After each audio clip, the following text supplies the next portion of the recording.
तो चलिए अब डिस्कस करते हैं microbes in production of biogas, यानी कि बायोगैस प्रोडक्शन हम कैसे करेंगे, इस पे आज हम चर्चा करेंगे। व्हाट इज़ बायोगैस और बायोगैस प्रोडक्शन क्या है, इसके बारे में आज हम चर्चा करेंगे। देखिए, बायोगैस एक मीथेन रिच फ्यूल है। मतलब बायोगैस में सबसे ज़्यादा कौन सी गैस है? मीथेन गैस है। इसको हम बनाते हैं produced by the degradation of biological matters. जितने भी बायोलॉजिकल मैटर्स हैं उनके डिग्रेडेशन करेंगे, उससे हमारे पास बायोगैस बनेगा। और यहाँ पे हम बैक्टीरिया का इस्तेमाल करेंगे बैक्टीरियल एक्शन से, और एनारोबिक कंडीशन में, not in aerobic condition, anaerobic with यानी कि इन एब्सेंस ऑफ ऑक्सीजन हम इस्तेमाल करेंगे। It is an ideal gas, ये एक आइडियल गैस है जिसमें 52 से, अगर हम इसकी कंपोजिशन की बात करेंगे बायोगैस में, तो बायोगैस की कंपोजिशन में 50 to 70% मीथेन होता है, 30 to 40% इसमें कार्बन डाइऑक्साइड होता है, 1 to 5% इसमें हाइड्रोजन गैस होती है, और बहुत कम अमाउंट में, ट्रेस अमाउंट में ऑक्सीजन, नाइट्रोजन और हाइड्रोजन और सल्फर भी होता है। माइक्रोब्स जो हैं वो different types of gaseous and products बनाते हैं, मतलब उनका बाई प्रोडक्ट जो है वो गैशियस होता है, based upon the microbes and the organic substrate. किस पे बेस करेगा ये? इसका बेसिस क्या रहेगा? एक तो माइक्रोब्स कैसा है और ऑर्गेनिक सबस्ट्रेट क्या इस्तेमाल करते हैं हम। They utilise during the growth and metabolism, जब इनकी ग्रोथ और मेटाबॉलिज्म होगी उस टाइम ये क्या यूटिलाइज कर रहे हैं। सर्टन बैक्टीरिया जिन्हें हम मिथेनोजेंस बोलते हैं, methanogens are the bacteria that is used to produce large amount of methane, ठीक है ना, विच ग्रो एनारोबिकली, ये एनारोबिकली ग्रो करते हैं सेलुलोसिक मटेरियल पे, जो कि लार्ज अमाउंट में मीथेन को बनाते हैं विद कार्बन डाइऑक्साइड और हाइड्रोजन। इसमें हम इस्तेमाल किसका करते हैं? दो बैक्टीरिया पर्टिकुलरली आपने याद रखने हैं। एक बैक्टीरिया आता है मिथेनोबैक्टीरियम और दूसरा आता है मिथेनोकोकस। तो कौन कौन से बैक्टीरिया इस्तेमाल होते हैं बायोगैस में? मिथेनोबैक्टीरियम, मिथेनोकोकस। इसके अलावा आपने याद रखना है इसकी कंपोजिशन मोस्ट इंपॉर्टेंट है, ये याद रखनी है। बायोगैस क्या है ये याद रखना है, और क्यों हम इसको इस्तेमाल करते हैं ये चीज़ भी आपको याद रखनी है।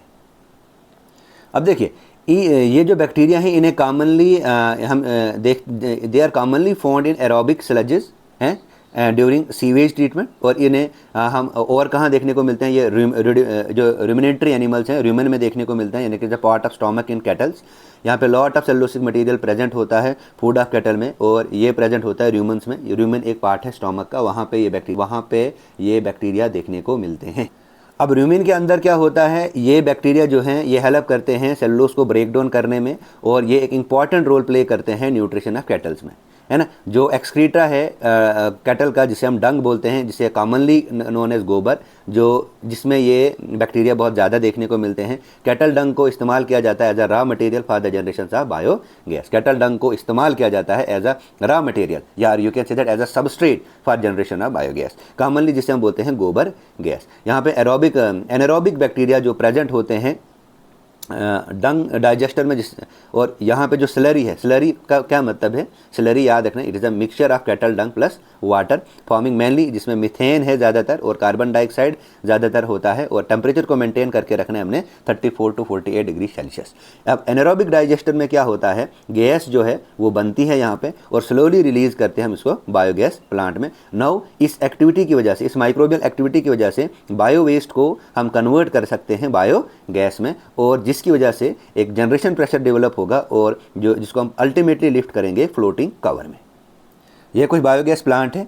यहाँ पे डंग वाटर होता है, इस वाले जोन में डंग वाटर को हम इस्तेमाल करते हैं। ये एक पर्टिकुलरली ये जो कंपाउंड है, ये पर्टिकुलरली जो फ्रेगमेंट है, ये इंस्ट्रूमेंट है, इसको हम डाइजेस्टर बोलते हैं। इस डाइजेस्टर में हम मीथेन, कार्बन डाइऑक्साइड और अदर गैसेस को हम मिक्स करते हैं, और उसके बाद एक गैस होल्डर है जहाँ पे हम इसको, गैस होल्डर स्लज है, और यहाँ से गैस जो है वो रिलीज़ होगी। ये कुछ बायोगैस प्लांट है।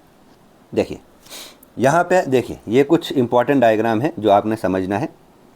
यहाँ पे हम ऐड करते हैं cellulose, hemicellulose, storage polysaccharide हैं, फैट्स हैं, प्रोटीन्स हैं, ऑल दीज आर मोनोमर्स।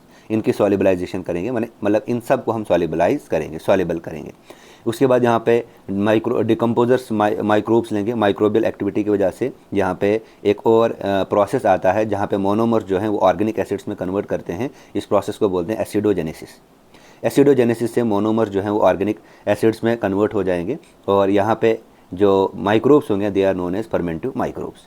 फिर उसके बाद हम यहाँ पे ऑर्गेनिक एसिड से एक प्रोसेस होता है मिथेनोजेनेसिस, और यहाँ पे एक बैक्टीरिया का इस्तेमाल किया जाता है जिसे हम बोलते हैं मिथेनोजेंस, जैसे मिथेनोकोकस, मैंने आपको एग्जांपल बताया था।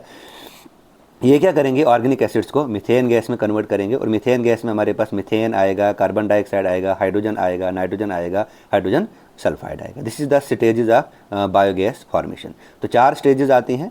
सबसे पहली आती है यहाँ पे कि हम जितने भी मोनोमर्स है उनको लेना है, उनकी सॉल्युबलाइजेशन करनी है, पहला स्टेप। दूसरा स्टेप आता है कि इसमें हमने एसिडोजेनेसिस करनी है। थर्ड स्टेप आता है एसिडोजेनेसिस से ऑर्गेनिक एसिड बनता है। और फोर्थ स्टेप आता है मिथेनोजेनेसिस, और मिथेनोजेनेसिस से हमारे पास बायोगैस प्लांट देखने को मिलता है। इससे यानी कि बायोगैस फॉर्मेशन होती है। उसके बाद जो बायोगैस प्लांट है इसमें एक आउटलेट होता है, यानी कि बाहर आउटलेट, यानी कि आप समझते हो आउटलेट मतलब जहाँ से बायोगैस को हम पाइप्स या किसी और के द्वारा सप्लाई करेंगे कुकिंग या लाइटनिंग पर्पज़ के लिए near by houses in rural areas. जो स्प्लेंट सलारी है उसको रिमूव किया जाता है एक दूसरे आउटलेट से, जिससे हम फिर इस्तेमाल करते हैं as a manure, as a fertiliser, खाद के तौर पे इन एग्रीकल्चरल फील्ड्स में। बायोगैस जो यहाँ पे बनेगी वो इको फ्रेंडली होती है, मतलब वो इन्वायरमेंट को हार्म नहीं करती है, और वो पोल्यूशन फ्री होती है, मतलब it can not cause pollution, और एक रिच सोर्स ऑफ एनर्जी होता है।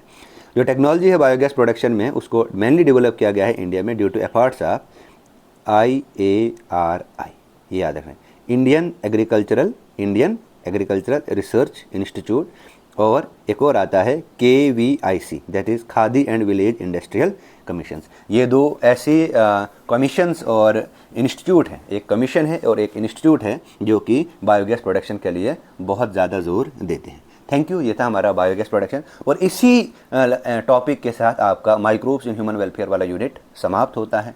Thank you.